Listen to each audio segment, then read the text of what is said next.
Welcome to episode 103 of Anchored in Education. I'm E. Scott England, and Anchored in Education is the podcast dedicated to all things education. Educators across the world routinely engage in conversations surrounding fundamentals, concepts, and new ideas that improve this great profession. Sometimes we agree, other times we disagree. But at the end of the day, we are all anchored in education. My guest today spoke to the Illinois Association for School Administrators Conference in the fall of 2022. Now, I wasn't in attendance, but I knew his keynote was powerful. How? Because when my Twitter feed began going crazy with overwhelmingly positive feedback. It just so happened that I had an interview scheduled the next day with frequent Anchored in Education contributor Charlie Cass. Charlie joined the recording from his hotel room where he gave an outstanding review of the talk and said, hey, you know what, he would make a good guest. I started researching, and what I found was incredible. It wasn't incredible that my guest today was drafted by the Chicago Cubs. I mean, yeah, that is incredible. And it wasn't the amazing stories he had from his minor league playing days. And trust me, they were amazing. No, it was his message that he shares all over the world. He has spoken at some of the largest companies and organizations. He frequently speaks at schools in front of thousands of students. He is an avid writer, publishing 3 children's books with other works on the way. And he is on a quest to end racism. He has a powerful message that love is greater than hate, and it stemmed from this tragic event. Breaking news, deadly church shooting. Tragedy in Charleston. At least 9 people killed overnight in a massacre in an historic black church. I do believe this was a hate crime. Of the 9 victims, one of them was the mother of our guest today, Chris Singleton. I find his message to not only be timely, but ever much needed. Chris, welcome to Anchored in Education today.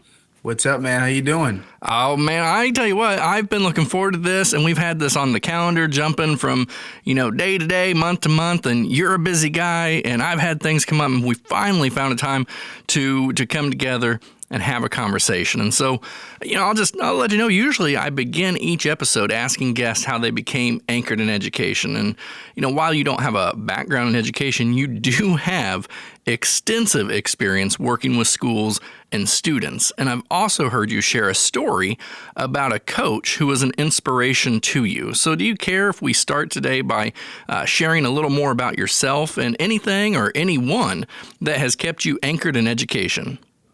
Absolutely, man. So when I was an undergrad, I actually was an education major. I had no idea. Awesome. For sure, yeah. And then once I got drafted, I switched my major because I couldn't student teach while I was playing baseball. Right. And so I switched to a business degree. But like you mentioned, my hero, one of the guys that I feel like shaped me to be the man that I am today, his name is Coach Blake Hall. Okay. He's an educator. He's a basketball coach, and this guy by himself has saved so many lives over the last 20 years of him teaching, just pouring into young men, young women, and just showing them, hey, man, there's both good and bad things that happen because of our choices, so choose them wisely. The first person that ever said he loved me that didn't look like me, and, that goes a long way. Sure. And so, yeah, he's the reason why I've been anchored in education. So for the last 6 years or so, I travel around the country 150 days out of the year, speaking to lots of schools, lots of staff, lots of students. And the mission that I have is all about unity. Yeah, absolutely. And if I'm not mistaken, you're still in contact with this coach. Is that correct? Absolutely, man. This guy is like a father figure to me.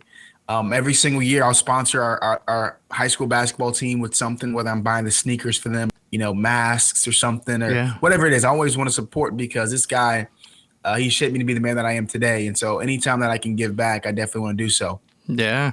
And so you alluded to this drafting and playing baseball, which, By the way, how cool would it be if your student teacher, though, was a professional baseball player? But either way, so, many young students, we aspire to play professional sports when they grow up. I know I did, and yet a small percentage, and we're talking less than 10%, are drafted following college ball. And I'm curious what it felt like being drafted by the Chicago Cubs, and what valuable lessons did you learn from the experiences in the minor leagues did they teach you? Man, it was like a dream come true. You work your whole life to be a professional at something, and it finally happens. So from age 3 all the way up until age 20, I had a dream of getting drafted by a team. And so that happened. I was super joyful. And minor leagues was tough, man. It was lots of moving around. It was lots of long bus rides, lots of budgeting on the salary that we made, which wasn't very much. Right. But I absolutely loved it, man. I learned how to move around in different cities. Right now, I'm in different cities almost every day. And so I definitely learned that from playing baseball. I learned how to just enjoy the process. So often we want to be the final product and win right now and be in the big leagues right now. And when I was in my journey, man, I just learned to enjoy the journey of playing. And I think that goes for life. Just enjoy your journey. Everybody's is different, but when we smile and we enjoy our journey, that's when happiness and peace is found. I love the enjoy your journey piece, and I believe part of that journey, if I heard the story correctly, whenever I was diving into a little bit about you during the minor leagues, you lived in a retirement community. Is that correct? I did, man. I lived in a retirement community where I was definitely the youngest person there. Average age was like 74 or 75. But it was completely free, and I lived there and made tons of new friends. So that's part of the journey. It was definitely an experience. Yeah, it's part of the journey and the experience, and something that you can tap back into for sure. And so I know that was a significant event in your life, but you speak openly about another significant event in your life, and that was the day your mother was taken from this world way too soon. This tragedy really drove you to shape your narrative surrounding resilience, forgiveness, and unity. And I'm just wondering, what is the key takeaway you want your audience to remember at the end of the day? Yeah, had it not been for my mom being taken away at my church back in 2015, I wouldn't do the work that I do today. I wanted to be a big league baseball player, and I wanted to be an athletic director if I wasn't going to play baseball. And so speaking, writing books, and sharing this message of unity wasn't something I wanted to do until I lost my mom. This is the way that I keep her legacy and my church family legacy alive. I guess the most important takeaway that I want people to get from my message is to be reminded that nobody chooses their skin color. Nobody chooses their first language. Nobody chooses where they're born, who they're born to. So I would never hate you. And hopefully, to make it a more united world, we should never hate each other because of those things as well. So that's like the biggest takeaway that I want people to grasp from my presentation. Sure. Now, in your speaking, you often talk about how things are not always easy, but the struggle will be worth it in the end. And sometimes, I even struggle still after, 4 decades of living to remember this. So, what struggles did you face as you tried to wrap your mind around an inconceivable, heinous act of someone while also shaping that into the message that you could share with others?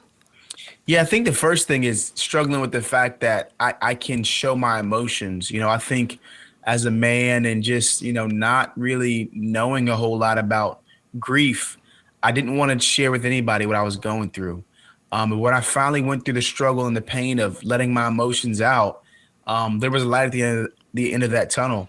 And it lets me know, man, human beings, we're emotional people, right? We cry, we laugh, we smile, we frown. Like, that's just who we are. And so pretending like we don't is what it is. It's pretending. And so that definitely was a struggle. But on the other side of it, I see that being strong means that you can fall down and scrape your knee or whatever, but you get back up. That's what strength is. It's not the fact that you fell and you don't talk about it, you don't cry about it. No. You know what? I can get back up and I can keep moving forward. And that's what I've tried to do in my life. Absolutely. And on top of, the speaking and all that you do for students, you're also a father and a father of a young boy. And I'm guessing that a lot of what you're doing helps shape how you approach fatherhood and letting your son know it's okay to cry. It doesn't make us less of a man. Absolutely. I've got two little guys. I've got a 5-year-old, I've got a 1-year-old, and then we've got a baby girl on the way. Oh, congratulations. So, yeah, we've got our third little one coming pretty soon. So I'm excited about it, man. And you're right. I'm open with my sons. I explain things the way that I wish I would have always heard them when I was a kid. And I also let them know, man, it's okay. Let's breathe. Let's cry it out. Let's breathe. And let's assess what we can do next. And we have those conversations all the time. And there's growth that happens from it. Oh, undoubtedly. Very, very good. I love that. Now, if I can, I want to circle back around to something that you said. You have a goal that you have is to just bring people closer together. And love your neighbor is your theme. In fact, if I can, I want to revisit that quote that you said that you frequently say, nobody chooses their skin color, so why would I ever hate you for yours, and why would you ever hate me for mine? How do you approach every day trying to promote your message of love is greater than hate? Yeah, I think being an example of that, loving people that look different than me, learning about different cultures, learning about different traditions, and listening to understand, not listening to tell somebody where they're wrong or listening to tell somebody how it should be something else. Listening, just understand people's perspective. That's kind of how I think about loving our neighbors, listening to them, empathizing with them, and learning about just things that we probably wouldn't know because of our cultures.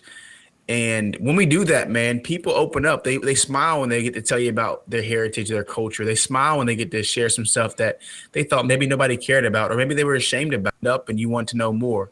And so loving your neighbor is that in essence, for sure.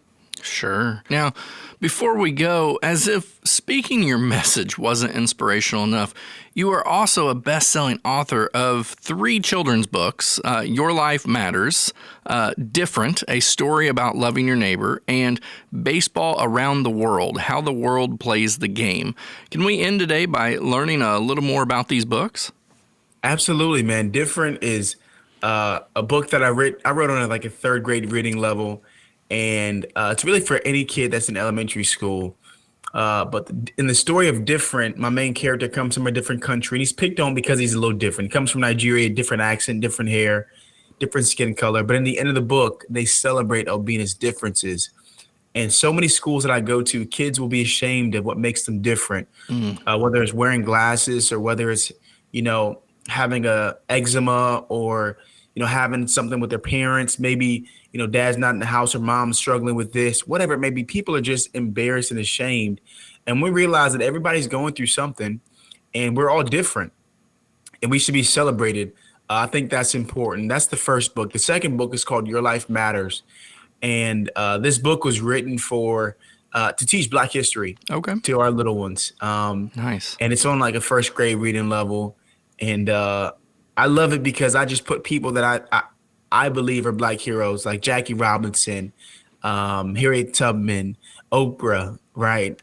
Muhammad Ali. There's so many people that I just feel like, man, I've just had so much courage.